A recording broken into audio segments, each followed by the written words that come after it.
Kadang, hidup tidak seindah janji di pelaminan. Kadang cinta diuji bukan oleh jarak, tapi oleh keluarga yang tak pernah mau menerima.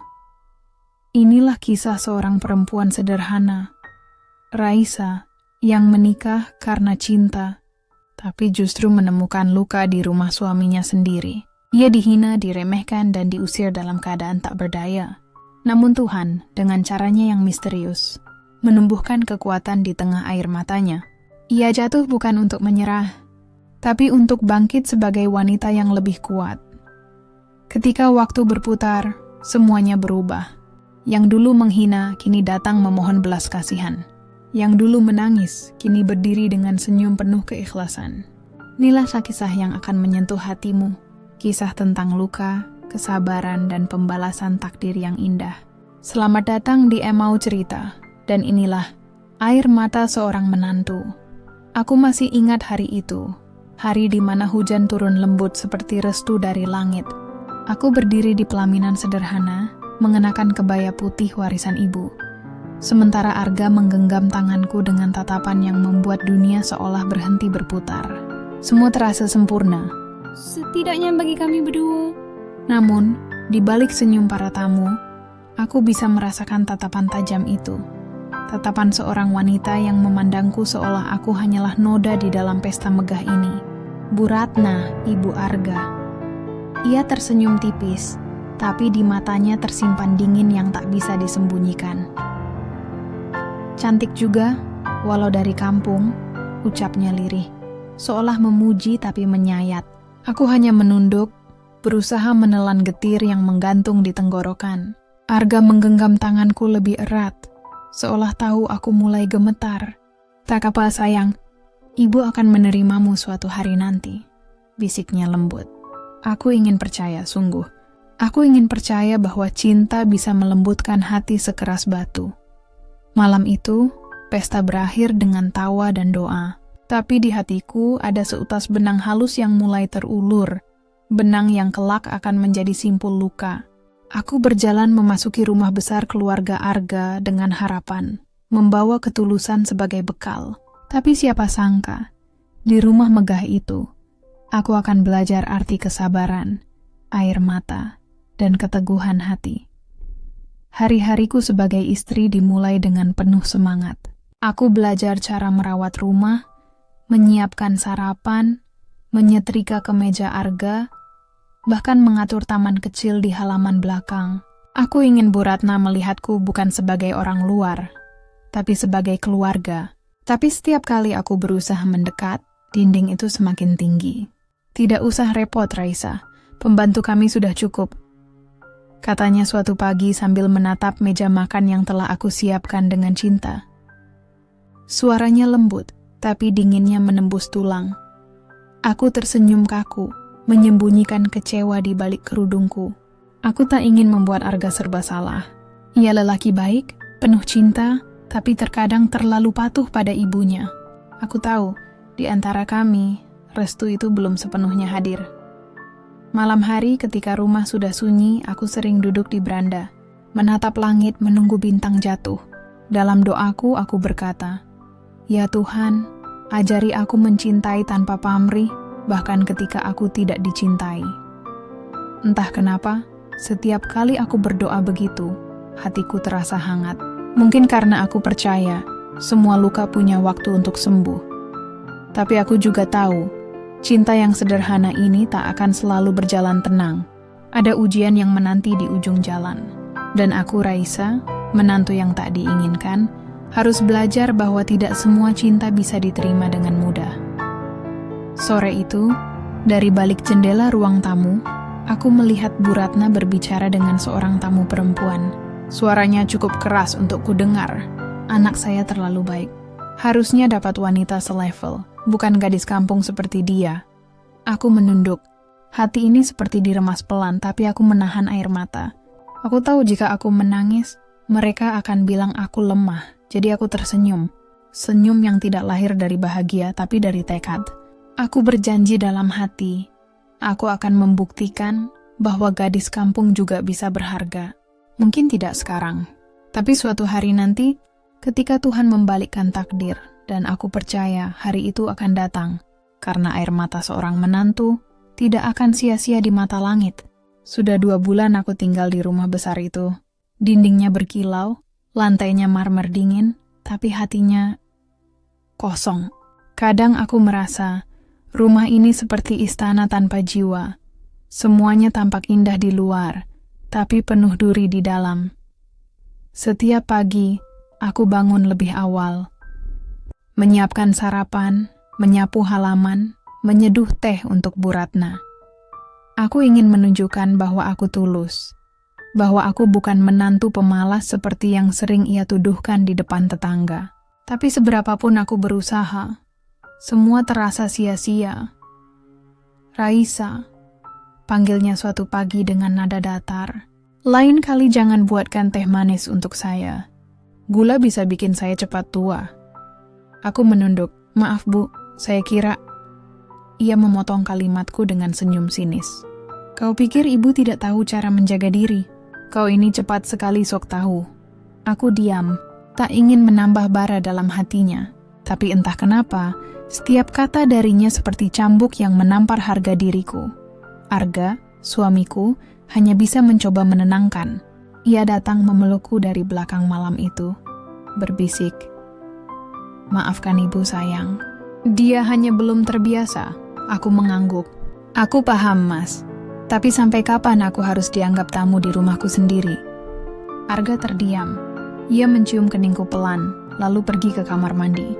Tapi dalam diamnya aku tahu ada sesuatu yang berubah. Seolah dinding antara kami mulai retak sedikit demi sedikit. Hari-hari berikutnya, aku mulai mengenal rasa sepi di tengah keramaian. Aku tersenyum di meja makan, tapi mataku mati di balik piring nasi. Bu Ratna selalu menemukan cara untuk menyindir. Tentang bajuku yang sederhana, cara bicaraku yang terlalu halus untuk orang kota, bahkan tentang masakanku yang katanya hambar seperti hidup orang miskin. Aku mencoba tertawa, mencoba menganggap semua itu candaan. Tapi hatiku kian lelah. Kadang aku pergi ke dapur sendirian, menangis pelan sambil mencuci piring. Air mataku jatuh, bercampur dengan sabun. Aku tak tahu lagi mana yang lebih menyakitkan, kata-kata Bu Ratna atau diamnya Arga. Suatu sore, aku mendengar Bu Ratna berbicara dengan sahabatnya di ruang tamu. Kalau bukan karena Arga ngotot, tak mungkin aku menerima gadis itu. Lihat saja tak ada wibawanya.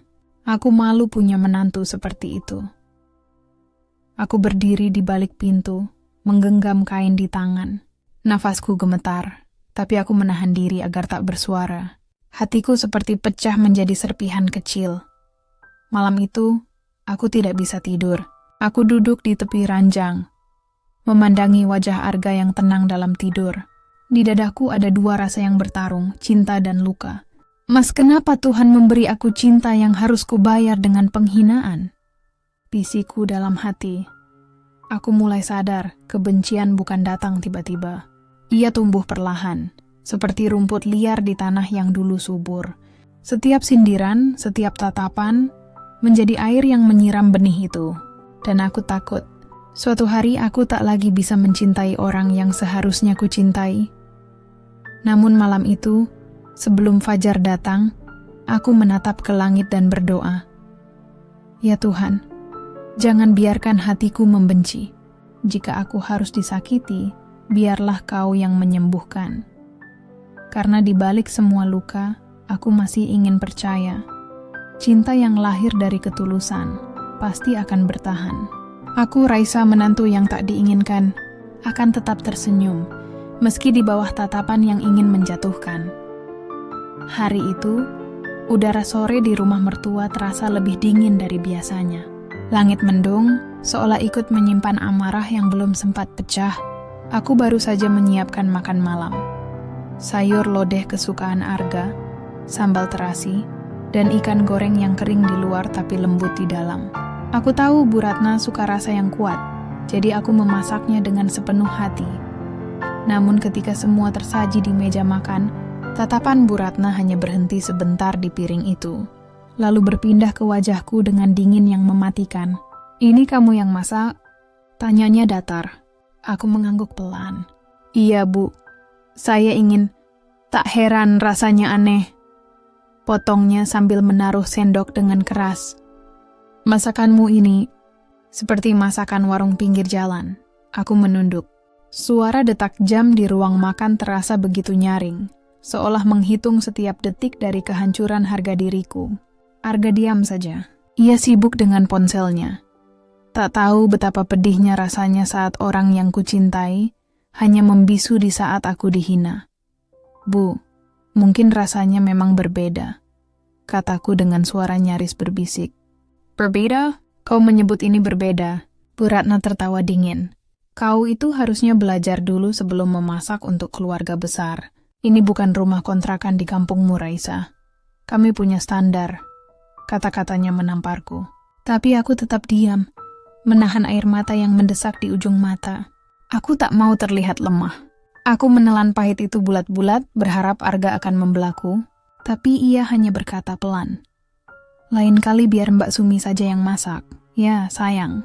Biar ibu tidak repot menyesuaikan lidah. Aku mengangguk, suaraku tercekat. Saat itu aku tahu, aku benar-benar sendirian. Malamnya aku duduk di kamar sendirian. Lampu redup, udara lembab, dan di luar hujan turun perlahan. Aku menatap tangan yang tadi memegang sendok, kini gemetar. Tangan yang dulu dipuji Arga karena lembut, kini seolah tak punya arti di rumah ini. Aku mencoba tersenyum pada bayangan sendiri di cermin. Tapi air mata mengalir juga, menodai pipi yang lelah. Kenapa aku tak cukup baik, Tuhan, bisiku? Apa salahku mencintai dengan tulus? Aku tahu, luka itu bukan sekadar dari kata-kata. Ia lahir dari tatapan, dari sikap, dari kehadiran yang tidak diterima. Dan malam itu, untuk pertama kalinya, aku benar-benar merasa kecil. Keesokan harinya, kabar tentang menantu kampung yang tak tahu adat sudah tersebar di kalangan tetangga elit. Aku mendengarnya dari Mbak Sumi, pembantu rumah yang diam-diam kasihan padaku. Ibu cerita ke Bu Tati, katanya Mbak Raisa bikin malu waktu jamuan makan. Aku hanya tersenyum hambar. Mungkin begitulah cara dunia menilai, tanpa tahu perjuangan di balik senyum seseorang. Namun ada satu hal yang tak bisa direnggut siapapun, niatku untuk tetap baik, bahkan pada mereka yang tak menginginkan kebaikan itu. Aku mulai belajar bahwa diam juga bentuk kekuatan. Malam itu aku menulis di buku kecilku. Jangan biarkan luka pertama membuatmu berhenti mencinta, karena kadang luka hanyalah cara Tuhan menguatkan hatimu sebelum badai yang lebih besar datang. Aku menutup buku itu, meniup lilin di meja, dan berbaring di sisi Arga yang sudah tertidur. Dalam kegelapan aku berjanji pada diriku sendiri. Aku tidak akan menyerah. Aku akan tetap menjadi Raisa, istri yang lembut, menantu yang sabar, meski hatiku mulai retak, dan aku tahu, luka pertama ini baru permulaan dari perjalanan panjang yang akan menguji cinta dan kesabaranku. Pagi itu matahari bersinar redup, seolah enggan menembus tirai tebal rumah besar yang menyimpan begitu banyak rahasia.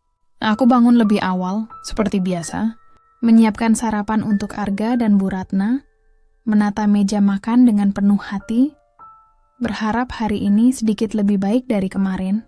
Tapi di rumah ini, harapan seringkali berumur pendek. Saat aku ke dapur, Bu Ratna sudah di sana.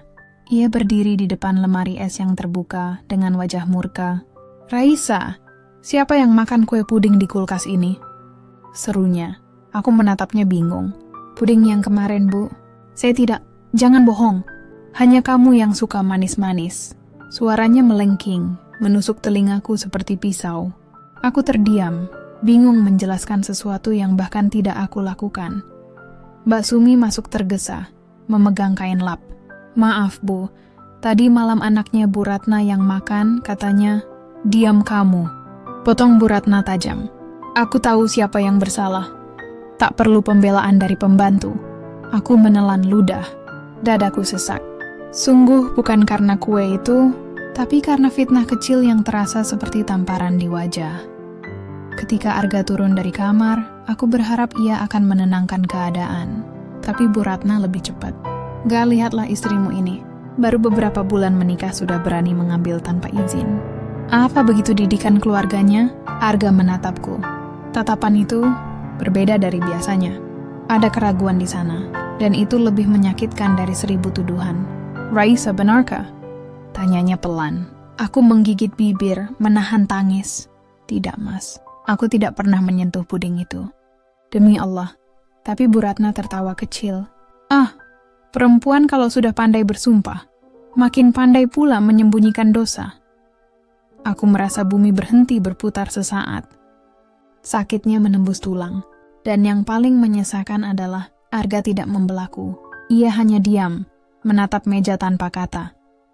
Hari itu, aku kembali ke kamar dengan langkah gontai. Di sana aku menangis tanpa suara, agar tak ada yang mendengar. Tanganku menggenggam sapu tangan yang dulu Arga berikan saat melamarku. Kini kain itu basah oleh air mata, seperti kenangan yang perlahan kehilangan maknanya. Malamnya, aku mendengar percakapan di ruang tamu. Suara Bu Ratna dan Arga samar tapi cukup jelas menembus pintu. Enggak, kau harus hati-hati. Perempuan seperti Raisa bisa saja berpura-pura baik. Siapa tahu niatnya hanya harta. Bu, jangan begitu. Raisa bukan orang seperti itu, jawab Arga. Tapi suaranya lemah, seperti seseorang yang tak yakin dengan kata-katanya sendiri. Aku menutup mulutku dengan tangan menahan isak. Fitnah kecil itu telah menjadi jurang yang perlahan memisahkan kami. Ketika semua tidur, aku duduk di depan cermin. Wajahku tampak asing, mata sembab, bibir kering. Aku tak ingin membenci, bisikku pada bayangan sendiri. Tapi sampai kapan aku harus menelan hinaan yang tak kulakukan? Aku membuka Al-Quran kecil peninggalan ibu. Di dalamnya ada ayat yang dulu sering ia bacakan setiap kali aku merasa teraniaya. Dan bersabarlah, karena Allah tidak menyia-nyiakan pahala orang yang berbuat baik. Air mataku jatuh lagi. Malam itu aku bersujud lama, bukan meminta keadilan, tapi kekuatan. Kekuatan untuk tidak membalas keburukan dengan keburukan. Karena aku tahu, di rumah ini, kebenaran pun bisa dikalahkan oleh gengsi dan kebencian. Dan di antara isak dan doa yang berbaur, aku berjanji pada diriku sendiri. Jika hari ini aku difitnah, maka biarlah waktu yang membuktikan siapa yang sesungguhnya jujur. Aku tak tahu bahwa sejak hari itu, langkah kecil menuju kehancuran rumah tanggaku sudah mulai berjalan perlahan. Dan aku hanya bisa berdiri di tengahnya, sendirian, dengan air mata yang tak pernah kering. Hari itu aku terbangun dengan tubuh lemas dan kepala berat. Semalaman aku tak bisa tidur, memikirkan kata-kata yang terus menggema di kepalaku. Fitnah, hinaan, dan tatapan Arga yang tak lagi sama. Setiap kali aku mencoba mengingat masa-masa awal pernikahan kami, rasanya seperti mimpi indah yang telah dibungkus debu dan dilupakan di sudut waktu. Aku berjalan ke dapur dengan langkah pelan. Suara sendok dan piring terdengar dari arah meja makan. Bu Ratna duduk di sana, memandangku dengan sorot mata yang sulit kuterjemahkan. Bangun juga akhirnya, ucapnya tanpa menoleh. Kalau semua menantu seperti kamu, mungkin rumah ini sudah berantakan sejak lama. Aku hanya diam. Aku sudah belajar bahwa melawan hanya akan membuat luka semakin dalam. Tapi diam pun ternyata menyakitkan, seperti menelan duri perlahan. Saat aku hendak menuangkan teh, rasa mual tiba-tiba menyerang. Tubuhku limbung, dan teh panas itu hampir tumpah ke lantai. Bu Ratna berdiri cepat. Astaga, kau ini kenapa sih? Dasar ceroboh. Aku menunduk, menahan sakit yang berdenyut di perut bagian bawah. Maaf, Bu. Sepertinya saya kurang enak badan. Ia mendengus. Sakit lagi. Istri macam apa yang kerjaannya cuma bikin susah? Aku tak menjawab. Aku menahan air mata, menahan nyeri yang makin tajam. Sampai akhirnya tubuhku tak kuat lagi. Dunia terasa berputar, dan aku jatuh di lantai. Samar-samar ku dengar suara teriakan Bu Ratna memanggil Arga. Ketika aku sadar, aku sudah terbaring di rumah sakit. Arga duduk di sampingku, wajahnya pucat.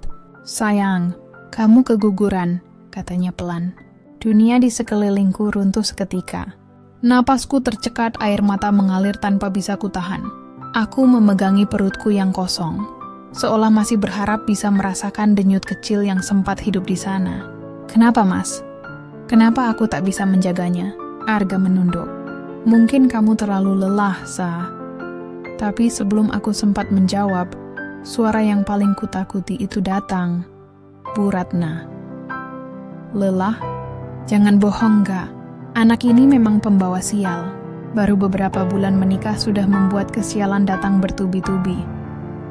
Aku terdiam.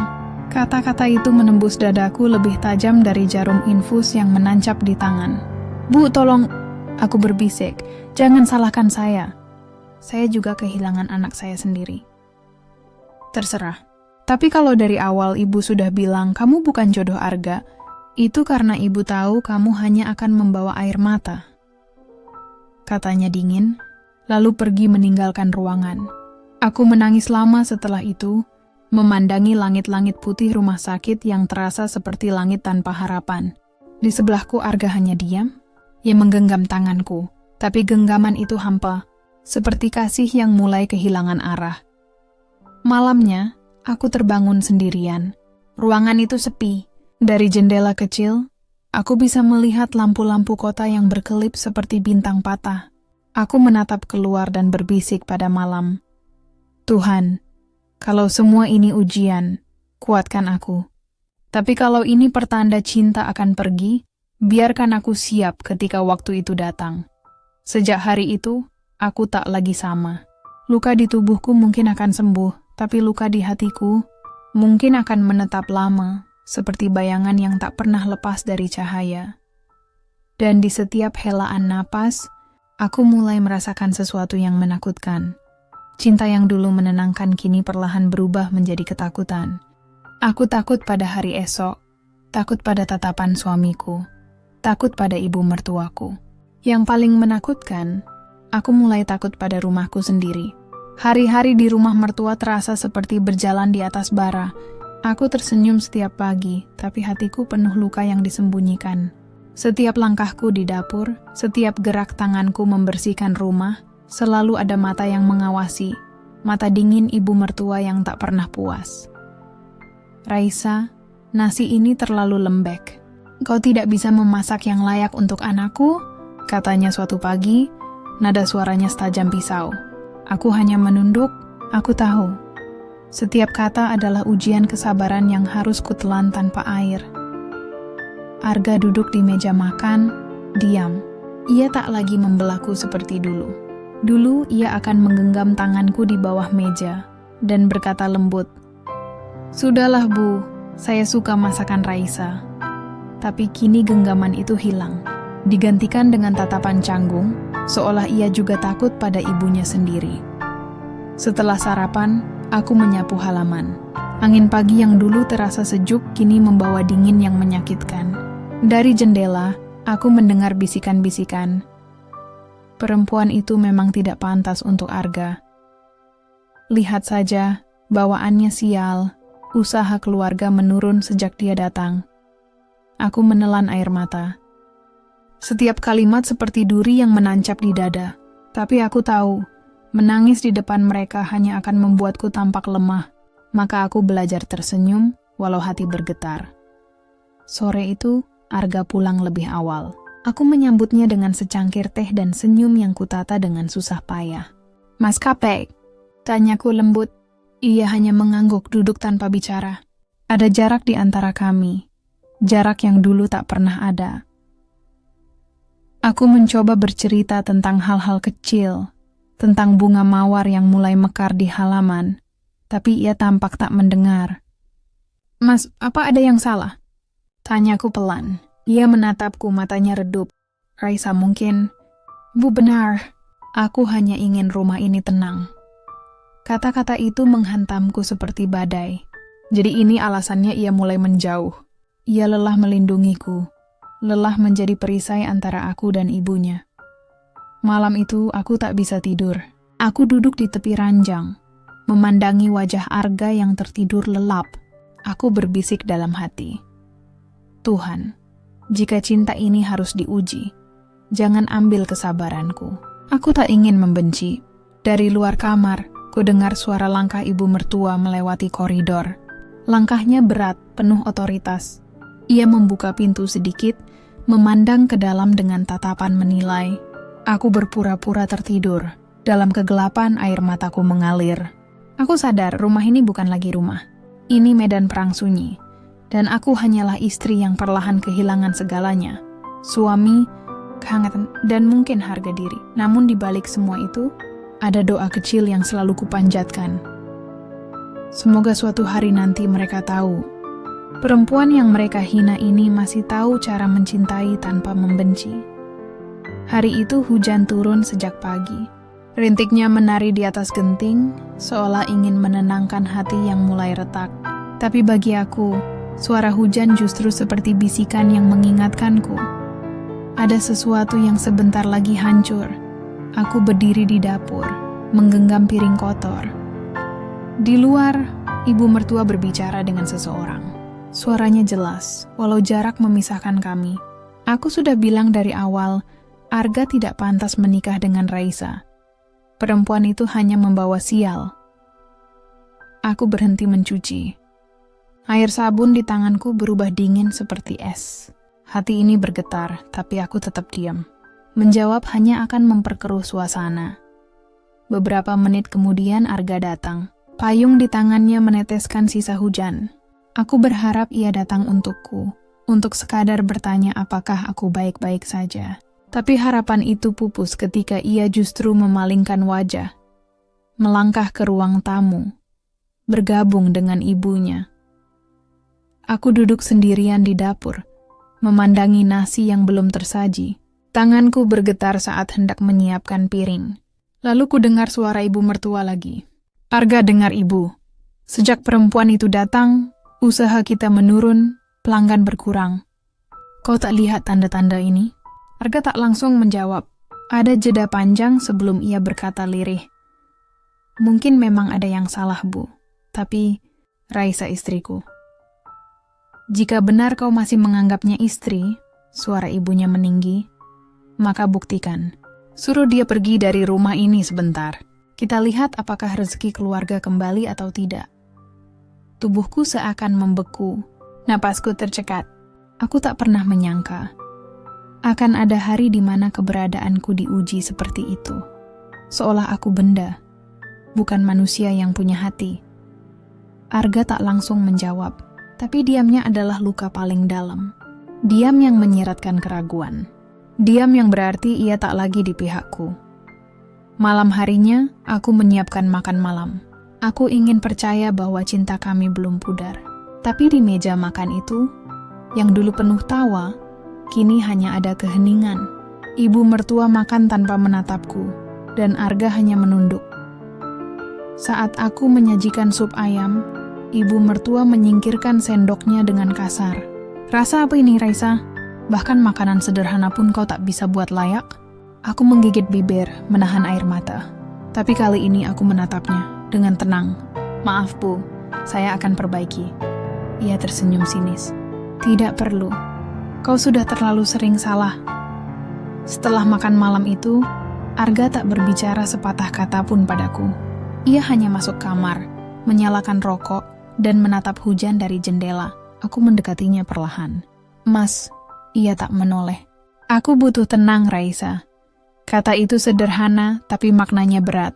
Seolah aku adalah sumber semua kegelisahan dalam hidupnya. Aku mundur perlahan, lalu keluar kamar. Hujan masih turun deras. Aku berdiri di teras, menatap langit yang menangis bersama hatiku.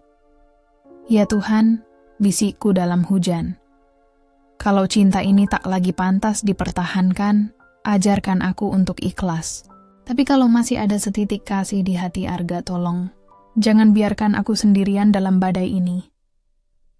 Malam itu, aku menangis tanpa suara. Tak ada pelukan, tak ada kata maaf. Hanya hujan, dan seorang perempuan yang berusaha tetap kuat, meski seluruh cintanya perlahan tenggelam. Hari itu langit tampak murung. Awan menggantung rendah, seolah bumi dan langit sama-sama menyimpan luka. Aku terbangun dengan dada berat, firasatku tak enak. Sudah beberapa hari Arga jarang pulang. Ia sering beralasan urusan pekerjaan, tapi aku tahu Ada sesuatu yang disembunyikannya. Pagi itu, aku duduk di ruang tamu, menatap pintu yang tak kunjung terbuka. Di hadapanku, ibu mertua menyeruput teh dengan tenang, lalu menatapku dengan sorot mata yang menusuk. "Raisa," katanya pelan tapi tajam, "kau sadar tidak, sejak kau datang ke rumah ini, anakku semakin jauh dari keluarganya?" Aku menunduk. "Maaf, Bu, saya tak bermaksud." "Sudahlah." Ia menepis kata-kataku. "Kau pikir cinta saja cukup untuk membuat hidup bahagia? Arga itu anak satu-satunya. Ia punya tanggung jawab pada nama besar keluarga ini, bukan pada perempuan miskin yang tidak membawa apa-apa." Kata-katanya seperti petir di siang hari. Aku menggigit bibir, menahan perih yang menyesak. Tapi aku tidak bisa melawan, karena aku tahu, baginya aku hanyalah noda yang mencoreng kebanggaan keluarga. Siang itu, Arga akhirnya pulang. Wajahnya letih, bajunya kusut. Tapi sebelum aku sempat menyambut, ia langsung masuk ke kamar dengan langkah cepat. Aku menyusulnya, membawa segelas air hangat. "Mas, kau belum makan. Aku buatkan sup hangat ya." Ia duduk di tepi ranjang, menatap kosong. "Tidak usah. Aku capek. Mas, Raisa, tolong. Aku ingin sendiri." Aku terdiam. Ada sesuatu di suaranya yang berbeda. Bukan hanya lelah, tapi juga dingin. Seolah cinta di dadanya telah membeku. Beberapa menit kemudian, ponselnya berdering. Ia buru-buru mengangkatnya dan keluar kamar.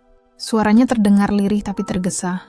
Aku hanya sempat mendengar sepenggal kalimat, "Ya, aku akan datang malam ini." Sejenak aku merasa dunia berhenti. Ada detak yang tak sinkron di dadaku, antara cemas dan pasrah. Malamnya aku menunggu. Hujan kembali turun, mengiringi jam-jam panjang penuh kecemasan. Aku menatap jam dinding, 10 malam, 11, 12. Tak ada tanda-tanda Arga pulang. Aku berdoa dalam tangis, "Tuhan lindungi dia. Jangan ambil dia dariku." Tapi doa itu tak sampai. Tepat dini hari, ponselku berdering. Nomor tak dikenal. "Apakah Anda istri dari Tuan Arga?" Aku mengangguk, walau suara di seberang tak bisa melihatku. "Mohon maaf, suami Anda mengalami kecelakaan di jalan tol. Kami mohon segera ke rumah sakit." Gelas di tanganku jatuh. Suara pecahannya memantul di dinding, seperti hatiku yang ikut remuk. Aku berlari keluar rumah tanpa pikir panjang, tanpa payung, tanpa alas kaki. Hujan menampar wajahku, menyapu air mata yang tumpah tanpa izin. Saat tiba di rumah sakit, tubuh Arga sudah terbujur kaku di ruang jenazah. Wajahnya pucat tapi damai. Aku menggenggam tangannya yang dingin, gemetar. "Mas, bangun Mas. Aku belum sempat bilang, aku masih mencintaimu." Tak ada jawaban, hanya keheningan yang memelukku erat. Ibu mertua datang, menjerit histeris. Tapi di antara tangisnya, sempat ku dengar ia berkata, "Ini semua gara-gara perempuan itu. Sejak dia datang, malapetaka terus terjadi." Kata-kata itu menghantamku lebih keras dari kematian. Aku menatap tubuh suamiku untuk terakhir kali, dan berbisik lirih di telinganya, "Jika cinta ini harus berakhir di sini, biarlah aku tetap mencintaimu, bahkan dalam kehilangan." Malam itu, langit tak lagi biru, dan dalam hujan, aku menjadi janda. Sebelum sempat benar-benar menjadi istri yang dicintai sepenuhnya, hujan belum berhenti sejak kepergian Arga. Langit seakan berduka bersamaku, menumpahkan air matanya tanpa jeda. Hari-hari setelah pemakamannya terasa hampa, setiap sudut rumah menyimpan bayangannya. Di kursi ruang tamu tempat ia biasa duduk membaca koran, di dapur tempat ia memintaku menyeduh kopi kesukaannya. Bahkan di halaman tempat kami dulu bercanda sederhana. Sekarang semua itu hanya sunyi. Aku masih tinggal di rumah mertua. Tapi suasananya berbeda. Dulu aku masih punya alasan untuk bertahan. Arga. Kini, setelah dia tiada, aku hanyalah tamu yang tak diinginkan. Pagi itu, aku tengah melipat pakaian di kamar ketika pintu diketuk keras. Ibu mertua berdiri di ambang pintu dengan wajah dingin yang tak pernah lagi menampakkan belas kasih. "Raisa," katanya pelan tapi tegas, "aku harap kau sadar diri. Anak laki-lakiku sudah tidak ada. Tak ada lagi alasan untukmu tinggal di sini, aku terdiam. Tanganku berhenti di atas baju Arga yang belum sempat kusimpan. Bu, rumah ini juga pernah jadi rumahku. Saya hanya butuh waktu untuk membereskan. Waktu? Ia memotong cepat. Kau sudah cukup menyusahkan keluarga ini. Lihat sekelilingmu. Semua usaha kami jatuh setelah kau datang. Jangan pikir aku akan membiarkan sial itu terus menempel di sini. Setiap katanya menusuk seperti duri. Aku ingin menjawab, ingin berteriak bahwa aku bukan pembawa sial. Tapi suaraku tenggelam dalam air mata. Aku memandang wajah ibu mertua dengan penuh luka. Saya mencintai Arga, Bu. Dan saya juga kehilangan dia. Kekap! Bentaknya. Kalau kau benar mencintai Arga, kau tak akan membuat hidupnya sesulit ini. Sekarang keluarlah dari rumah ini. Sebelum aku sendiri yang mengusirmu dengan tangan ini. Aku menggigit bibir. Tak ada lagi yang bisa kuucapkan. Dengan tangan gemetar, aku mengemas pakaian yang tersisa dalam koper tua. Setiap lipatan terasa seperti perpisahan kedua kalinya. Bukan hanya dengan Arga, tapi juga dengan hidupku yang dulu. Saat melangkah keluar, hujan kembali turun. Ibu mertua berdiri di depan pintu, menatapku tanpa rasa. Jangan pernah kembali, katanya dingin. Aku mengangguk, lalu berjalan melewati halaman yang dulu kutanami bunga mawar. Mawar-mawar itu layu, kelopaknya gugur di terpa hujan. Seperti cintaku yang tak lagi punya tempat tumbuh. Di pinggir jalan, aku berdiri memeluk koper. Dunia terasa asing. Tak ada arah, tak ada tujuan. Orang-orang berlalu, menatapku seolah aku hanyalah bayangan dari masa lalu yang tak penting. Aku duduk di bawah atap warung tua, menatap hujan yang tak berhenti. Di dalam koperku hanya ada beberapa baju, selembar foto pernikahan, dan segenggam kenangan yang terlalu berat untuk ku bawa. Air mata menetes tanpa bisa kutahan. Tapi di tengah kehancuran itu, aku menatap langit yang kelabu dan berbisik dalam hati. Jika ini caramu mengujiku, Tuhan, aku akan bertahan. Aku tidak punya siapa-siapa lagi di dunia ini, kecuali Engkau. Aku tak tahu kemana harus melangkah, tapi aku tahu satu hal. Aku tidak akan menyerah. Aku mungkin diusir dari rumah, tapi bukan berarti aku kehilangan tempat untuk bermimpi. Malam itu, di tengah dingin hujan dan kesepian yang menusuk tulang, aku menatap jauh ke arah jalan yang gelap.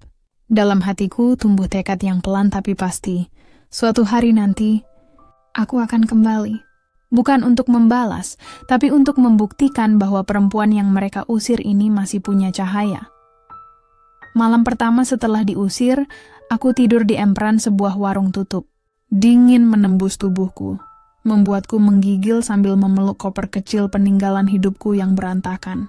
Tak ada lagi suara Arga yang menenangkanku. Tak ada rumah untuk kutuju. Hanya ada langit gelap dan desir angin yang seolah ikut berduka. Kupandangi foto pernikahan kami yang terlipat di dalam koper. Wajahku di sana tersenyum. Mata Arga memandangku dengan cinta yang dulu begitu hangat.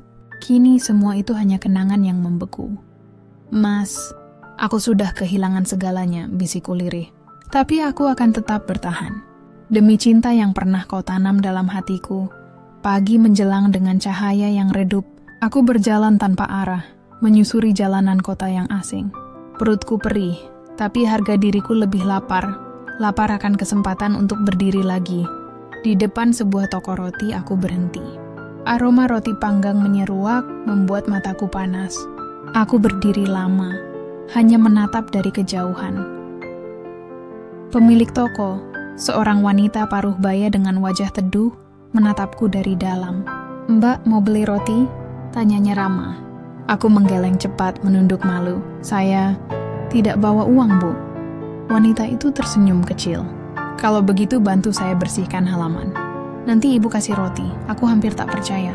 Dengan cepat aku mengangguk, menyapu halaman toko dengan tangan gemetar. Butiran pasir dan dedaunan yang berserakan terasa seperti simbol hidupku. Kacau, tapi masih bisa dirapikan. Setelah selesai, wanita itu menepuk bahuku lembut dan memberiku sepotong roti hangat. "Makanlah. Kau kelihatan belum makan sejak kemarin." Aku menatapnya lama, lalu menangis tanpa bisa menahan diri. Mungkin Tuhan memang tak meninggalkanku. Ia hanya sedang memindahkan kasihnya melalui orang-orang tak terduga. Beberapa hari kemudian, aku mulai bekerja di toko roti itu. Upahnya kecil, tapi cukup untuk sekadar bertahan hidup. Aku membersihkan meja, mencuci loyang, dan terkadang membantu membungkus pesanan. Setiap malam aku pulang ke kamar kos kecil di belakang toko, ruang sempit yang hanya cukup untuk tidur dan berdoa. Aku belajar menata hati, belajar menerima kehilangan, bukan dengan amarah, tapi dengan doa. Kadang, saat lelah menyelimuti, aku menatap langit malam dari jendela kecil kosanku. Tuhan, aku tak tahu bagaimana masa depanku, tapi tolong, beri aku kekuatan agar tidak menyerah. Hari demi hari berlalu. Tanganku mulai terampil membuat adonan, mencetak roti, dan belajar dari pemilik toko yang kupanggil Bu Rani. Ia berkata padaku, "Kalau kamu sabar dan rajin, hidup ini bisa berubah, Raisa. Jangan takut memulai dari bawah. Kadang Tuhan memang menghancurkan kita dulu, supaya bisa membangun kita lagi dengan cara yang lebih indah." Kata-kata itu menancap di hatiku. Aku memegangnya erat, seperti memegang harapan terakhir yang tersisa. Malam itu, untuk pertama kalinya setelah sekian lama, aku tersenyum kecil. Bukan karena hidupku sudah bahagia, tapi karena aku mulai mengerti arti kebangkitan. Bukan soal membalas mereka yang menjatuhkanmu, tapi tentang membuktikan bahwa luka bisa menjadi kekuatan. Dan dalam hati yang perlahan pulih, aku berjanji pada diriku sendiri. Suatu hari nanti, aku akan berdiri di tempat tinggi. Bukan untuk menunjukkan aku hebat, tapi untuk membuktikan bahwa Tuhan tak pernah salah memilih siapa yang diuji. Sudah 3 bulan aku bekerja di toko roti milik Bu Rani. Hidupku masih sederhana, tapi hatiku mulai tenang. Di balik aroma manis adonan yang mengembang di oven, aku menemukan kedamaian yang dulu tak pernah kurasakan di rumah mertua. Di sini tak ada hinaan, tak ada tatapan sinis. Hanya tangan-tangan yang bekerja, peluh yang jujur, dan harapan yang tumbuh pelan-pelan seperti roti yang naik sempurna di dalam panas. Setiap pagi, aku datang lebih awal, menyapu lantai, menata rak, menyiapkan bahan-bahan. Kadang Bu Rani memandangku dengan senyum lembut. "Kau rajin sekali, Raisa. Tidak semua orang mau bekerja serajin ini," katanya suatu pagi. Aku hanya tersenyum. "Saya cuma ingin berguna, Bu. Selama masih ada tangan dan waktu, saya ingin berbuat baik." Ia menepuk bahuku. "Kau perempuan kuat. Aku tahu Tuhan sedang menyiapkan sesuatu yang besar untukmu." Aku menunduk, menahan air mata yang hampir jatuh. Kata-kata sederhana itu bagai pelukan yang menenangkan jiwaku yang lama beku.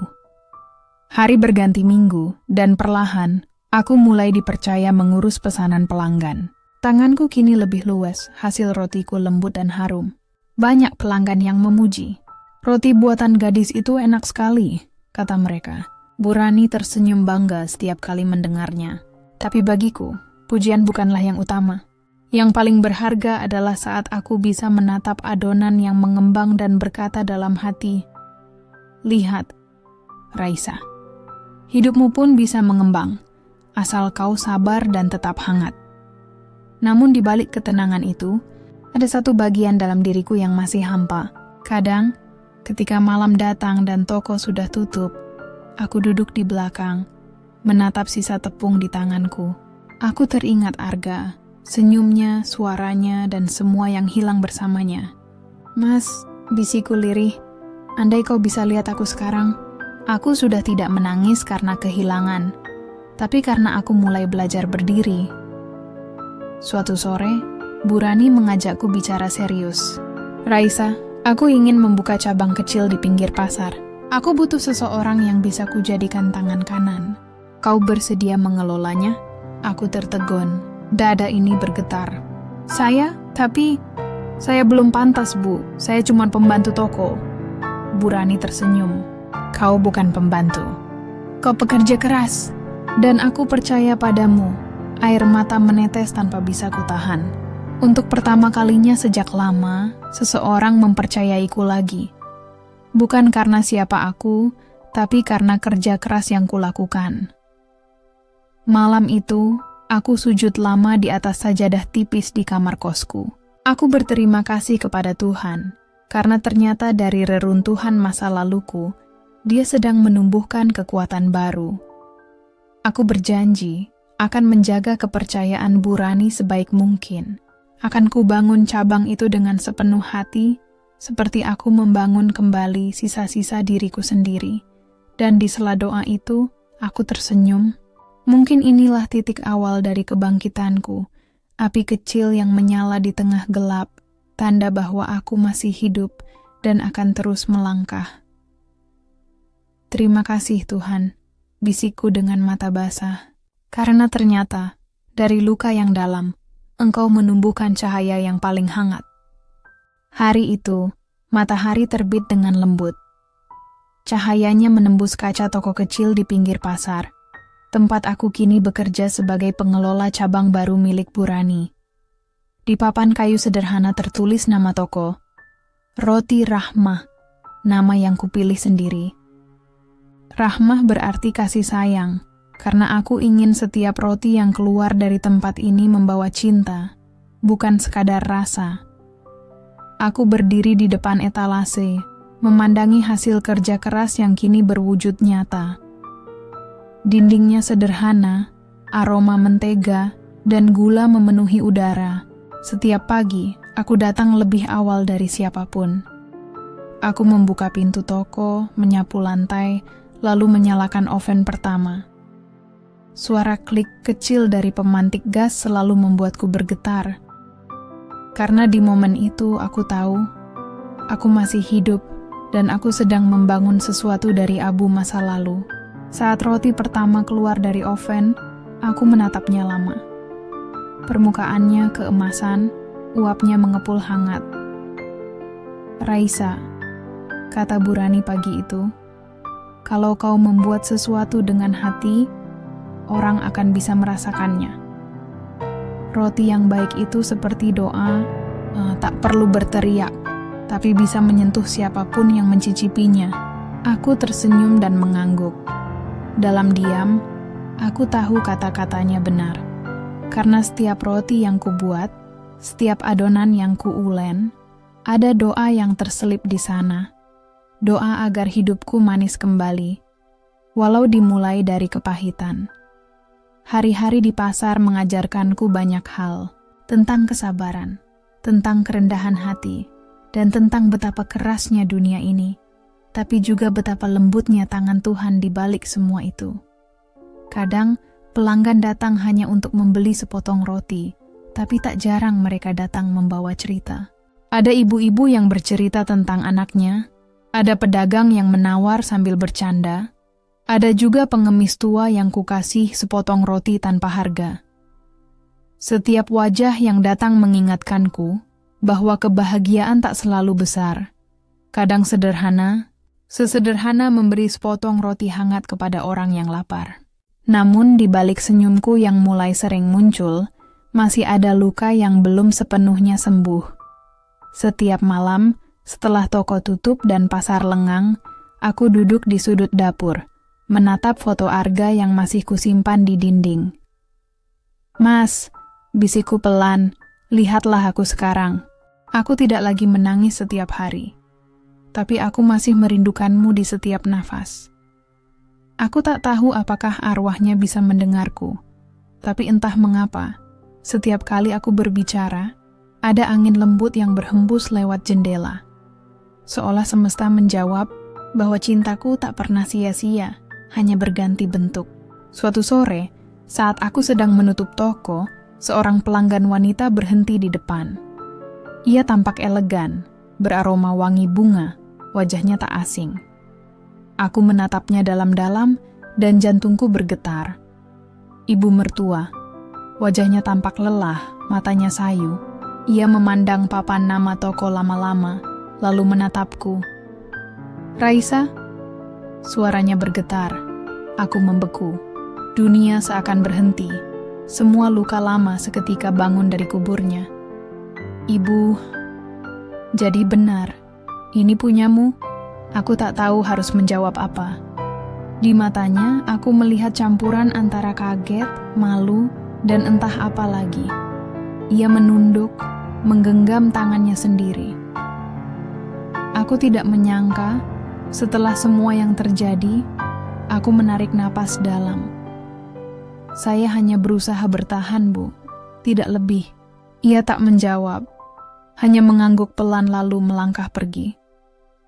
Tapi di langkahnya yang berat itu, aku tahu, takdir sedang berputar pelan. Malamnya, aku menatap lampu toko yang mulai padam. Di dalam cahaya lembut itu, aku sadar, aku telah sampai di awal dari sesuatu yang besar. Aku bukan lagi Raisa yang diusir dan terhina. Aku adalah Raisa yang belajar mencintai hidup, walau hidup pernah memukulku habis-habisan. Dan untuk pertama kalinya, aku tersenyum sambil berbisik pada diri sendiri.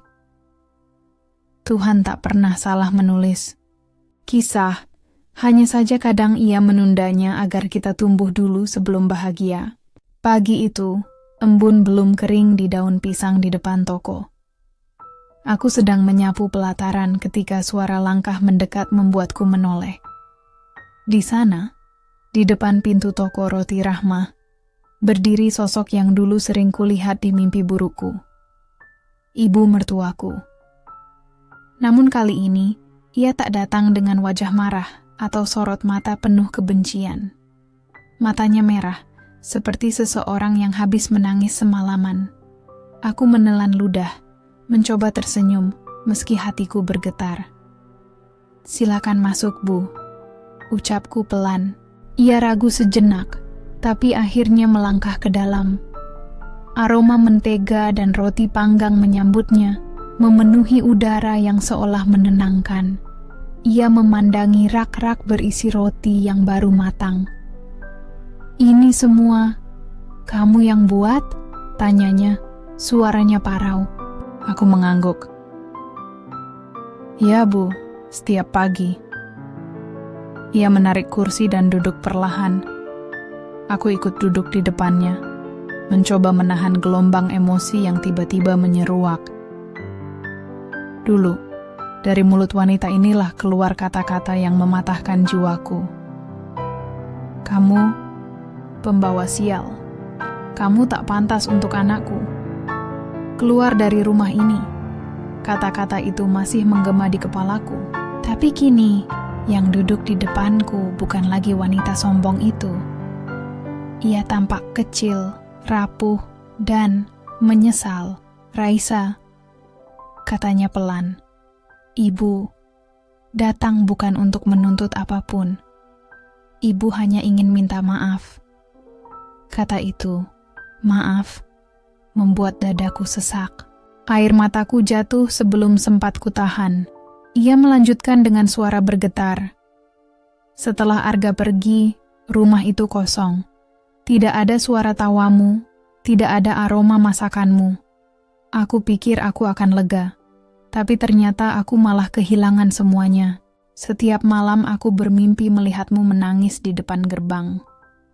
Aku terdiam. Dunia seolah berputar pelan, membawa aku kembali ke masa lalu. Ke hari ketika aku diusir dengan tubuh gemetar, membawa koper kecil dan janin yang akhirnya tak sempat lahir. "Aku sudah memaafkan, Bu," ucapku pelan, nyaris seperti bisikan. "Mungkin bukan sepenuhnya dulu, tapi hari ini. Aku ingin belajar benar-benar ikhlas." Ia menatapku lama, lalu menggenggam tanganku. Genggamannya dingin, tapi penuh penyesalan yang tulus. "Kau anak baik, Raisa. Arga pasti bangga melihatmu sekarang." Kami berdua menangis tanpa kata. Suara oven yang berbunyi ting menjadi satu-satunya suara di antara kami. Seakan Tuhan sedang memberi tanda, waktunya memaafkan. Aku memotong sepotong roti hangat dan meletakkannya di hadapannya. "Silakan, Bu." Roti pertama yang aku buat setiap pagi selalu kudoakan. Semoga hari siapapun yang memakannya jadi lebih ringan. Ia menggigit pelan, dan air mata kembali menetes di pipinya. Rasanya seperti masa lalu yang manis lagi, katanya, tersenyum di antara tangis. Setelah beberapa lama, ia berdiri dan merapikan kerudungnya. Bolehkah ibu datang lagi besok? Aku mengangguk. Toko ini selalu terbuka untuk siapapun yang datang dengan hati. Saat ia melangkah pergi, aku menatap punggungnya yang perlahan menjauh. Ada perasaan hangat di dadaku. Bukan lagi dendam, tapi kedamaian. Di bawah sinar pagi yang menembus kaca toko, aku menatap foto Arga di dinding dan berbisik, "Mas, aku sudah memaafkannya. Dan aku tahu, ini juga yang kau mau." Untuk pertama kalinya setelah sekian lama, aku merasa ringan. Bukan karena hidupku sudah sempurna, tapi karena aku sudah berdamai dengan masa lalu. Dan di antara aroma roti, doa, dan air mata pagi itu, aku tahu inilah makna sesungguhnya dari penyembuhan. Bukan melupakan luka, tapi mampu menatapnya tanpa lagi terasa perih. Hari itu hujan turun sejak subuh. Gerimis tipis menempel di kaca jendela toko, menimbulkan bunyi lirih seperti bisikan masa lalu. Aku duduk di balik meja kasir, memandangi langit yang kelabu, sambil menyeruput teh hangat. Aroma tanah basah membuat pikiranku melayang pada satu nama yang tak pernah benar-benar hilang dari hatiku, Arga. Sudah bertahun-tahun sejak kepergiannya. Tapi setiap kali hujan turun, rasanya seperti ia datang kembali, menepuk pundakku, menenangkanku, seolah berkata, "Kamu sudah kuat sekarang, Raisa." Aku menghela napas panjang. Sejak pertemuanku kembali dengan ibu mertua beberapa hari lalu, hatiku terus bergejolak. Ada bagian dari diriku yang merasa lega, tapi ada pula yang terasa hampa. Memaafkan bukan berarti melupakan, dan aku sedang belajar mengisi ruang kosong yang ditinggalkan oleh semua rasa sakit itu. Tiba-tiba, suara lonceng kecil di atas pintu toko berbunyi. Aku menoleh. Seorang lelaki parubaya berdiri di ambang pintu, menenteng payung basah. Wajahnya ku kenal. Itu Pak Rudi, sahabat lama Arga, yang dulu sering datang ke rumah membawa tawa. Tapi kini, wajahnya tampak letih dan dipenuhi garis usia. "Raisa," katanya dengan nada lembut. "Lama sekali kita tak bertemu." Aku berdiri dan tersenyum kecil. "Silakan duduk, Pak. Mau teh hangat?" Ia mengangguk, lalu duduk di kursi dekat jendela. Pandangannya mengarah keluar, ke arah hujan yang jatuh perlahan. Setelah beberapa saat hening, ia berkata, "Aku baru pulang dari makam Arga, dan entah kenapa aku merasa harus datang ke sini." Dadaku bergetar. "Makam Arga?" tanyaku pelan. "Bagaimana keadaannya di sana?" Pak Rudi tersenyum tipis. Tenang, rumputnya hijau dan batu nisannya bersih, seperti ada yang menjaganya. Aku menunduk, menahan air mata yang mulai menggenang.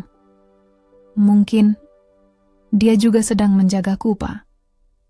Ia menatapku lama, lalu berkata, "Sebelum Arga meninggal, ia menitipkan satu hal padaku.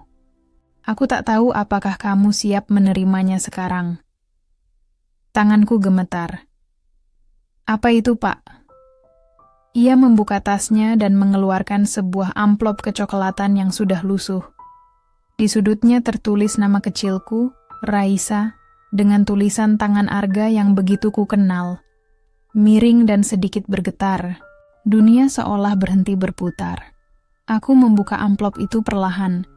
Di dalamnya, selembar surat dengan aroma samar sabun mandi Arga dulu. Tulisannya sederhana.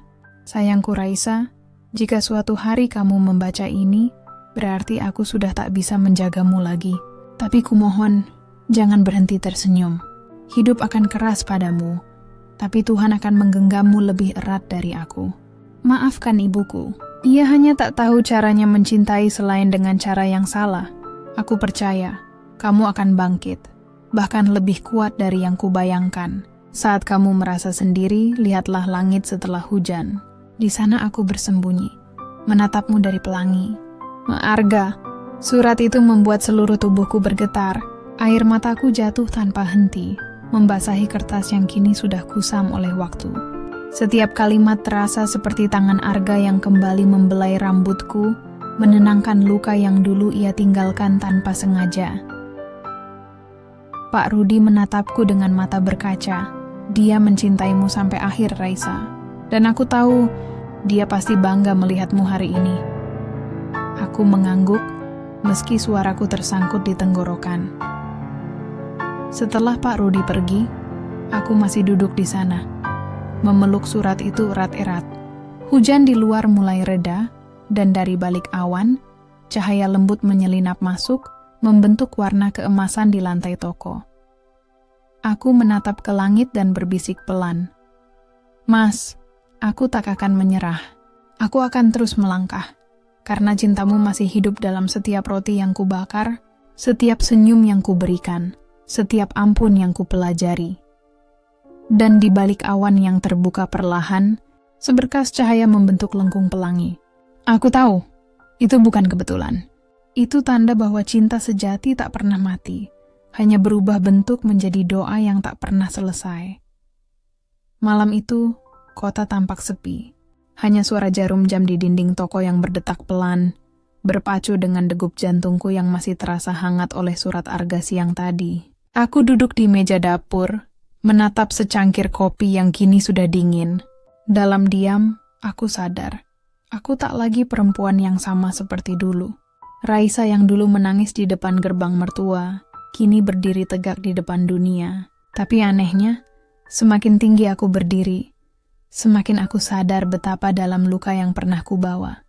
Luka yang kini tak lagi terasa sebagai beban, tapi sebagai saksi perjalanan menuju kekuatan. Aku menatap tangan-tanganku, kasar, penuh bekas luka oven dan adonan panas. Tapi di balik semua itu, tangan ini sudah mencetak rezeki, harapan, dan masa depan.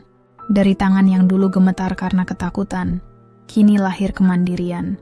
Beberapa bulan terakhir, usahaku semakin berkembang. Dari toko kecil di pinggir jalan, kini aku memiliki 2 cabang baru. Para pegawaiku adalah ibu-ibu tunggal, perempuan yang dulu juga diremehkan seperti aku. Setiap kali mereka tertawa bersama di dapur, aku merasa seperti melihat versi lamaku. Perempuan yang dulu hanya ingin dipercaya. Pagi tadi, aku sempat menatap cermin lama di kamar belakang. Di situ, pantulan wajahku menatap balik. Ada garis halus di mata, tapi juga ada ketegasan yang tak pernah kulihat sebelumnya. Aku tersenyum, dan untuk pertama kalinya dalam waktu yang lama, aku melihat diriku bukan sebagai korban, tapi sebagai pemenang. Namun malam ini, di tengah kesuksesan yang mulai tumbuh, aku merasa sesuatu menepuk lembut hatiku. Mungkin itu rindu. Rindu pada Arga, pada masa ketika cinta terasa begitu sederhana, hanya duduk di teras rumah sambil memandangi bintang, tanpa tahu bahwa badai sedang menunggu di depan. Aku mematikan lampu dapur, lalu melangkah keluar toko. Angin malam menyapu lembut wajahku. Di langit, bulan separuh menggantung sendu, seolah mendengar doa-doa yang tak pernah kuucapkan dengan lantang. Mas, bisikku, aku sudah sampai di tempat yang dulu kita impikan. Tapi rasanya kosong tanpa kamu. Hening. Hanya suara angin yang berdesir di antara daun-daun. Tapi dalam keheningan itu, ada kedamaian yang pelan-pelan merembes ke dalam dada. Aku tahu, Arga tak benar-benar pergi. Ia hidup dalam setiap langkahku, dalam setiap keputusan untuk tetap tegar meski dunia tak berpihak. Beberapa hari kemudian, aku diundang menjadi pembicara di sebuah seminar kecil untuk perempuan tangguh. Di depan ruangan yang penuh wajah-wajah lelah tapi bersemangat, aku berdiri sambil menggenggam mikrofon. Aku tidak lahir kuat, kataku dengan suara bergetar. Aku ditempa oleh kehilangan, oleh penghinaan, oleh air mata yang tak terhitung jumlahnya. Tapi Tuhan punya cara yang indah untuk membentuk kita. Ia meremukkan agar kita tahu rasanya menjadi utuh kembali. Ruangan hening. Beberapa perempuan menangis pelan. Aku tersenyum. Kalau hari ini kalian merasa hidup kalian berantakan, percayalah. Mungkin Tuhan sedang membangun sesuatu yang lebih indah dari reruntuhan itu. Malam itu aku pulang dengan hati yang hangat. Bukan karena tepuk tangan, tapi karena aku tahu, perjalanan luka ini akhirnya punya makna. Dan ketika aku menatap langit sebelum tidur, aku berbisik, "Terima kasih Tuhan. Aku bukan lagi perempuan yang diusir karena miskin. Aku adalah perempuan yang bangkit dari abu, membawa cinta yang tak pernah mati." Lalu aku memejamkan mata, membiarkan air mata menetes pelan, bukan lagi karena sedih, tapi karena bersyukur. Untuk perjalanan panjang yang penuh luka, tapi juga penuh cahaya. Hari itu matahari bersinar lebih hangat dari biasanya, seolah Tuhan sedang menyiapkan sesuatu yang tak terduga. Aku berdiri di depan gedung baru, bangunan tinggi berwarna krem, dengan kaca besar bertuliskan Roti Rahmah & Co. Cabang utama yang kini akan resmi menjadi pusat produksiku. Siapa sangka perempuan yang dulu diusir dengan koper robek kini berdiri sebagai pemilik perusahaan roti terbesar di kota itu. Tapi hari itu aku tak ingin menyombongkan apapun. Aku hanya ingin mengingat betapa Tuhan bisa membalikkan nasib dalam sekejap. Semua berjalan lancar sampai seorang asistenku berkata, "Bu Raisa, ada seorang wanita tua di lobi.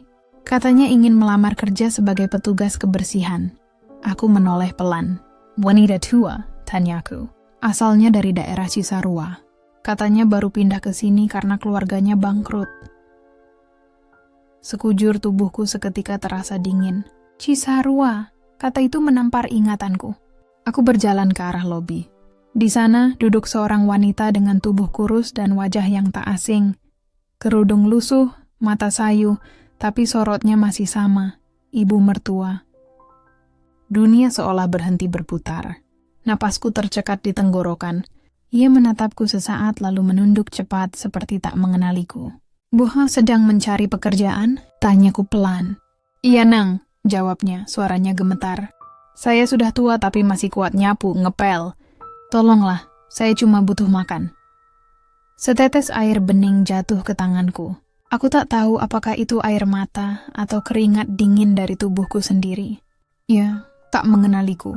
Perempuan yang dulu mengusirku, kini datang memohon pekerjaan di bawah atap yang aku bangun dengan air mata yang ia sebabkan. Aku menatap wajahnya lama. Ada rasa kasihan, ada luka lama yang tiba-tiba menganga lagi. Tapi di atas semua itu, ada perasaan getir yang sulit dijelaskan. Tuhan benar-benar punya cara yang luar biasa untuk menulis takdir. Aku meminta salah satu staf mengantarnya ke ruang HR. "Terima saja beliau," kataku lirih. "Berikan seragam dan bantu tempat tinggal sementara." "Baik Bu," jawab staf itu. Tak tahu pergolakan yang sedang terjadi di dadaku. Beberapa jam kemudian, aku memandangi dari jendela ruanganku. Ibu mertua sedang menyapu pelataran gedung dengan gerak pelan. Di bawah panas matahari, tubuh tuanya tampak rapuh. Ada kilas balik datang bertubi-tubi. Suara bentakannya, wajahku yang diusir, tangis di depan rumahnya. Namun di sela kenangan pahit itu, aku melihat sosoknya kini. Tak lagi angkuh, tak lagi tinggi kepala. Ia hanyalah manusia tua yang sedang dihukum waktu. Malamnya aku tak bisa tidur. Surat arga ku ambil lagi dari laci. Kalimatnya bergema di kepalaku. "Maafkan ibuku. Ia hanya tak tahu caranya mencintai selain dengan cara yang salah."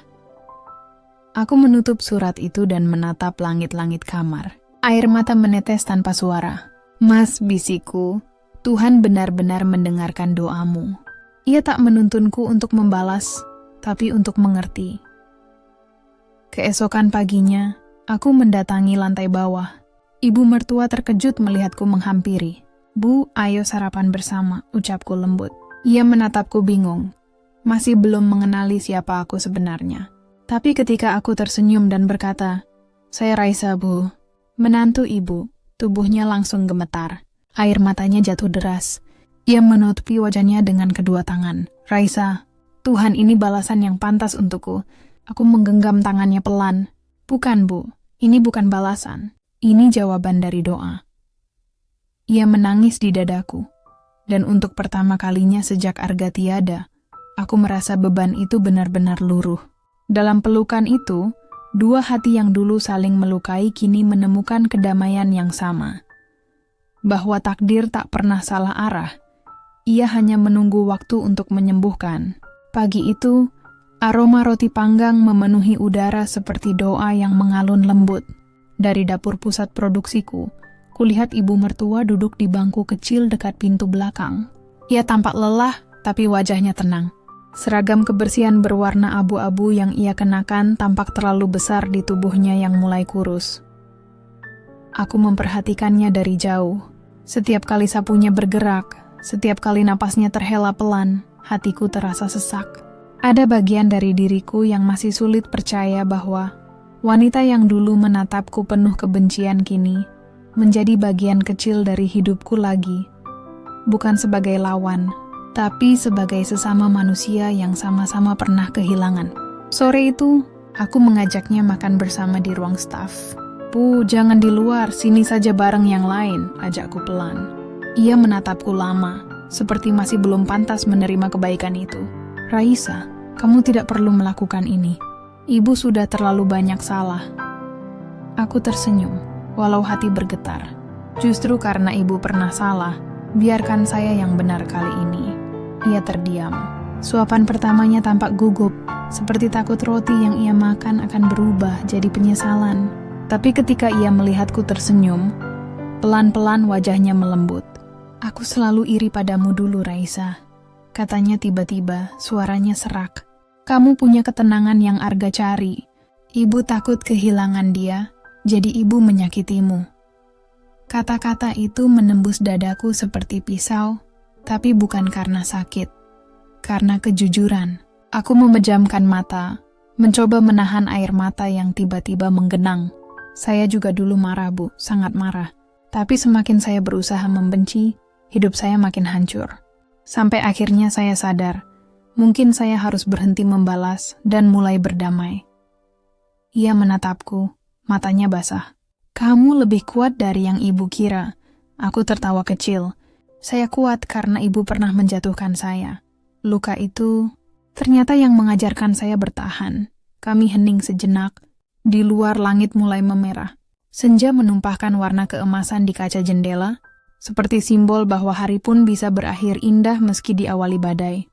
Ibu, kataku pelan, Arga pasti bahagia lihat kita seperti ini. Ia menggenggam tanganku.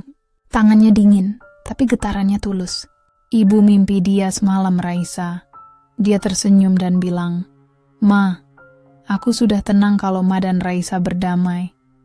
Air mataku jatuh begitu saja. Aku menunduk menggenggam tangannya lebih erat. Mungkin dia memang belum pergi, Bu. Mungkin dia baru pulang ketika kita saling memaafkan. Kami menangis bersama, bukan karena sedih, tapi karena lega. Seluruh dinding yang dulu kami bangun dari kebencian kini runtuh, digantikan kehangatan sederhana yang tak pernah sempat kami rasakan dulu.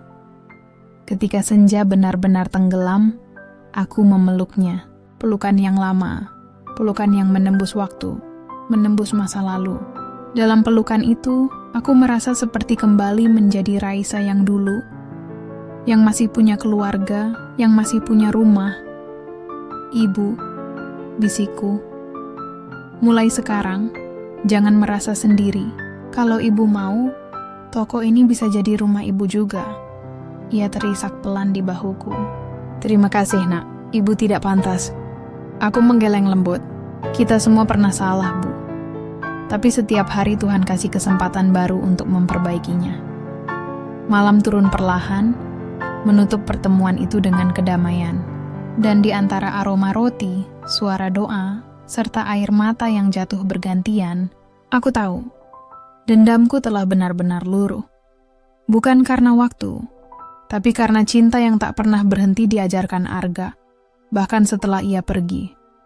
Sejak hari itu, Aku dan ibu mertua hidup berdampingan dalam keheningan yang pelan-pelan berubah jadi kehangatan. Ia mulai terbuka, bercerita tentang masa lalunya. Tentang betapa kesepiannya hidup setelah Arga meninggal. Tentang malam-malam tanpa tidur ketika ia menyesali kata-kata yang keluar dari mulutnya sendiri. Namun waktu memang tak bisa dikalahkan. Tubuhnya semakin rapuh. Aku mulai memperhatikan betapa sering ia terbatuk di pagi hari, betapa wajahnya pucat meski tersenyum. Awalnya ia menolak ketika kuajak ke dokter, tapi suatu sore tubuhnya tiba-tiba ambruk di dapur. Di antara aroma roti dan tepung yang beterbangan.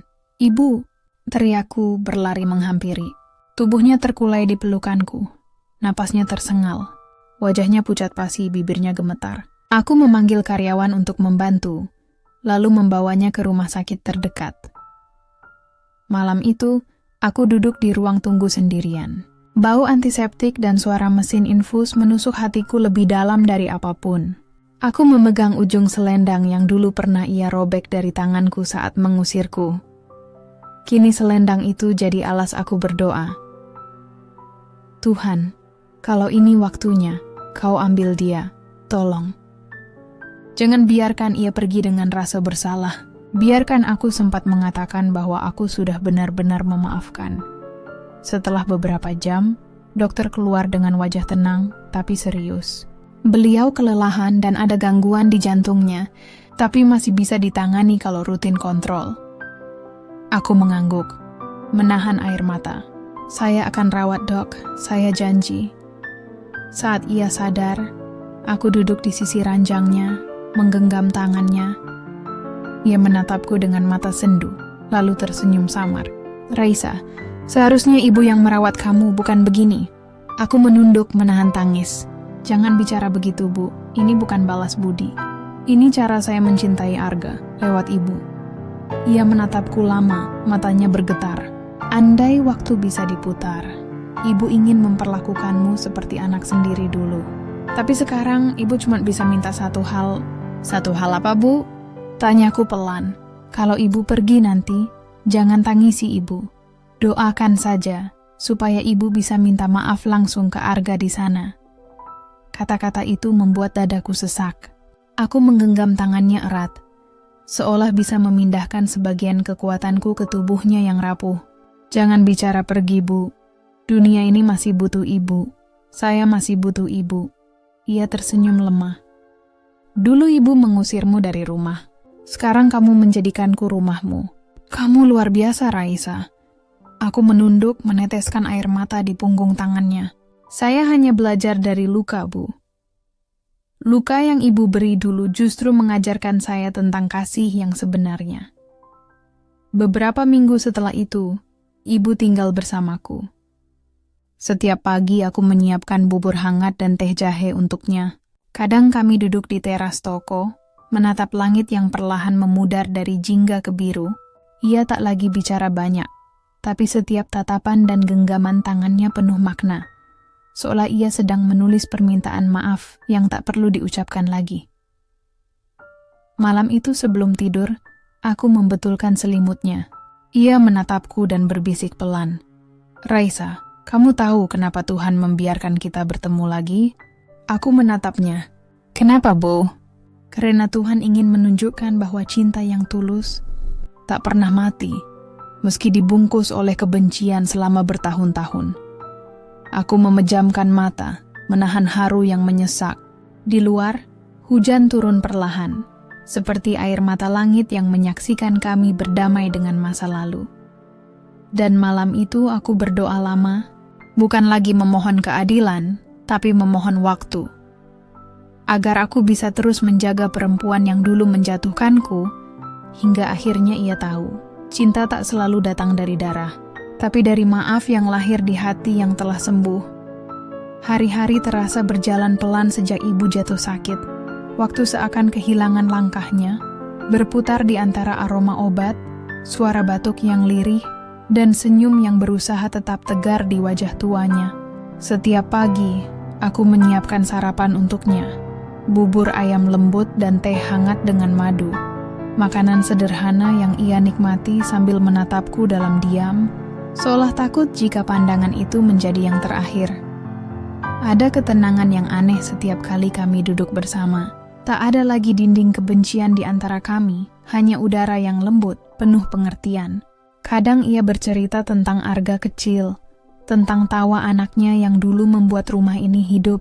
Aku hanya mendengarkan dengan senyum yang sulit kukendalikan, menahan air mata yang nyaris jatuh setiap kali namanya disebut. Raisa, katanya suatu sore, suaranya bergetar seperti nyala lilin di ujung senja. Ibu sering memimpikan Arga. Dia berdiri di taman menatapku tanpa marah. Katanya dia bahagia kamu sudah memaafkan ibu. Aku terdiam. Angin sore masuk lewat jendela, membawa aroma melati dari halaman belakang. Itu bukan mimpi, Bu, kataku pelan. Itu mungkin caranya bilang bahwa dia sudah tenang. Ia tersenyum tipis, lalu menatapku dalam. Tian, kamu sudah benar-benar tenang? Pertanyaan itu membuat dadaku sesak. Aku menatap wajahnya, keriput, pucat, tapi penuh ketulusan yang tak pernah kulihat sebelumnya. Saya sudah, Bu. Saya sudah memaafkan semuanya. Karena kalau saya masih menyimpan dendam, berarti saya belum mencintai Arga dengan benar. Air matanya menetes. Ia menggenggam tanganku erat, seolah takut kehilangan. Kamu perempuan luar biasa, Raisa. Ibu dulu buta karena takut kehilangan anak. Tapi ternyata Tuhan memberi ibu anak lagi, lewat dirimu. Aku menunduk tak sanggup menjawab. Dalam hatiku, ada kehangatan yang menyakitkan. Perasaan yang campur aduk antara cinta, kehilangan, dan penyesalan yang akhirnya menemukan tempatnya untuk pulang. Malam itu, tubuh ibu semakin lemah. Nafasnya pendek-pendek, tapi senyumnya tetap sama lembutnya. Aku menemaninya sambil membacakan ayat suci. Suara lirihku bercampur dengan detak jam dinding yang seperti berlari melawan waktu. Raisa, suaranya parau. Ya, Bu. Kalau nanti ibu sudah nggak ada, tolong jaga rumah ini. Jaga kenangan Arga. Dan satu lagi, tolong jangan hidup sendiri. Kamu berhak bahagia lagi. Kata-kata itu menembus dadaku seperti belati yang hangat. Aku menggeleng, menahan air mata. Jangan bicara begitu, Bu. Ibu akan sembuh, kan? Ia tersenyum lemah. Kadang sembuh bukan berarti hidup lebih lama, Raisa. Tapi akhirnya berdamai dengan semua luka. Malam semakin larut. Aku menggenggam tangannya yang dingin. Bibirku tak henti berdoa. Ya Allah, kalau Engkau ingin memanggilnya, panggil dengan lembut. Jangan biarkan rasa sakitnya lebih lama. Sudah cukup menderita. Dan ketika azan subuh berkumandang, ibu menarik napas panjang untuk terakhir kalinya. Wajahnya tenang, seperti seseorang yang baru saja melepaskan beban berat yang dipikul bertahun-tahun. Aku memeluknya, menangis tanpa suara. Di antara air mataku, aku berbisik di telinganya, "Terima kasih, Bu, karena akhirnya ibu kembali sebagai cinta, bukan luka." Pagi itu, matahari terbit dengan sinar yang lembut sekali. Burung-burung di atap rumah seperti ikut mengantar kepergiannya. Aku duduk di teras menggenggam foto Arga dan ibu. Untuk pertama kalinya, aku merasa rumah ini benar-benar lengkap. Bukan karena siapa yang tinggal di dalamnya, tapi karena semua yang pernah sakit akhirnya sudah pulih. Dan di bawah cahaya mentari, aku berjanji dalam hati, aku akan melanjutkan hidup. Bukan untuk melupakan mereka, tapi untuk menjaga cinta yang mereka titipkan. Cinta yang lahir dari air mata dan tumbuh menjadi doa di ujung usia. Sudah 3 tahun sejak ibu berpulang. 3 tahun aku menjalani hidup dengan langkah yang lebih tegap, meski hati ini masih menyimpan bayangan masa lalu yang tak sepenuhnya pudar. Usahaku kini berkembang pesat. Butik busana muslim yang dulu hanya berawal dari sebuah mesin jahit di pojok kamar kini telah menjelma menjadi perusahaan besar dengan cabang di berbagai kota. Nama Raisa Collection mulai dikenal banyak orang. Tapi di balik semua gemerlap itu, aku tetap merasa sepi. Setiap kali aku memandang foto Arga di ruang kerja, ada luka yang tak pernah benar-benar sembuh. Aku ingin ia melihatku sekarang. Bukan untuk sombong, tapi untuk membuktikan bahwa cinta yang ia tanam tak mati meski diuji hujan dan badai. Namun hidup punya cara sendiri mempermainkan takdir. Suatu siang, sekretarisku mengetuk pintu dengan wajah gugup. "Bu Raisa, ada tamu yang ingin bertemu," katanya sangat penting. "Siapa?" tanyaku. "Ibu mertua." Maksud saya, Bu Nirmala." Darahku seketika berhenti mengalir. Dunia seolah berhenti berputar. Nama itu, nama yang dulu hanya bisa kusebut dalam doa penuh perih, kini hadir lagi di hadapan hidupku. Aku berdiri perlahan, mencoba menata napas. "Persilakan masuk." Ketika pintu terbuka, langkahnya masuk perlahan. Wajahnya jauh berbeda dari terakhir kali kulihat. Keriput mata sayu, pakaian sederhana, dan tatapan yang tak lagi sombong. Ia tak lagi berjalan dengan keangkuhan seorang wanita kaya.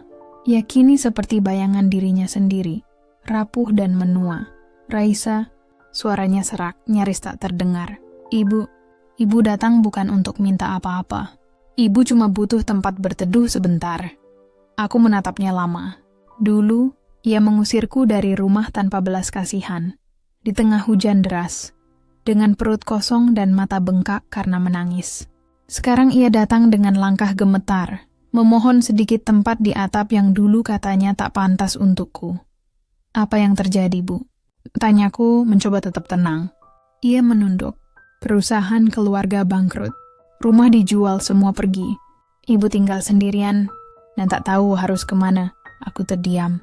Dalam hatiku, ada suara kecil berteriak ingin membalas dendam, ingin mengingatkan setiap hinaan, setiap air mata yang dulu ia sebabkan.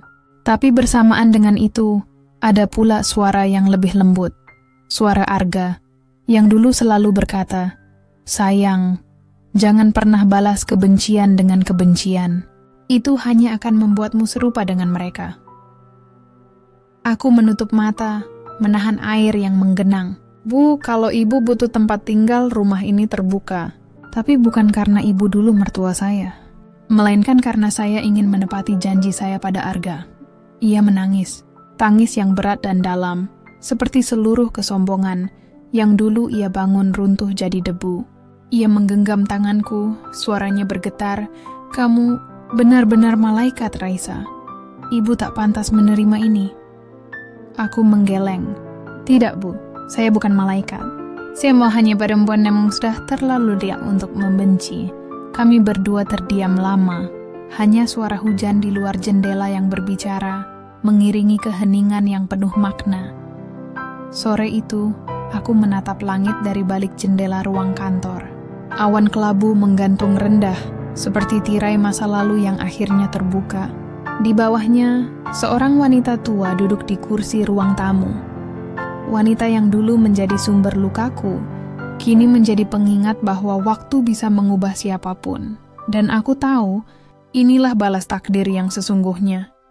Bukan saat aku melihatnya berlutut, tapi saat aku mampu berdiri tanpa amarah di hatiku. Karena kemenangan terbesar seorang manusia bukanlah membalas, melainkan mampu memaafkan tanpa melupakan pelajaran dari luka. Malam itu, aku menulis di buku harian. Hidup selalu berputar. Dulu aku di bawah, kini aku di atas. Tapi ternyata, bukan tinggi rendahnya yang penting. Yang benar-benar berarti adalah seberapa lembut hati kita ketika Tuhan memberi kesempatan untuk membalas. Dan aku menutup buku itu dengan doa.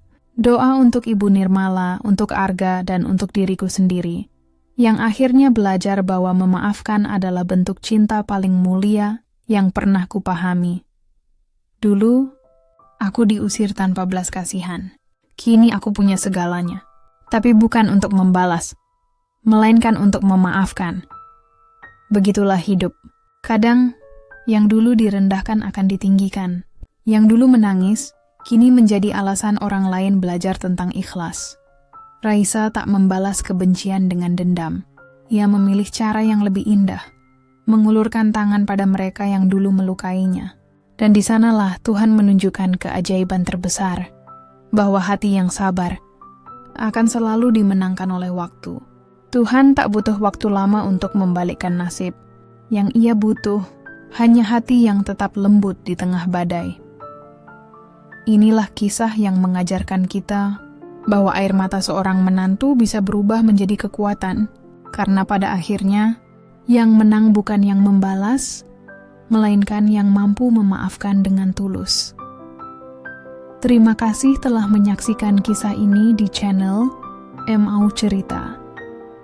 Jangan lupa like, share, dan subscribe, karena setiap luka selalu punya makna.